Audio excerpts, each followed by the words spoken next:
A procura. Ficar sempre no soño,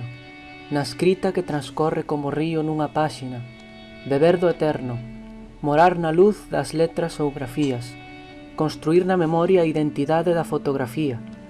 tecer o mañá a sombra dos obxectos, sermos abertos e dadivosos como a noite retén o arquetipo dunha aurora, tinguir unha materia primixenia da cor que acouga na lembranza dos poetas,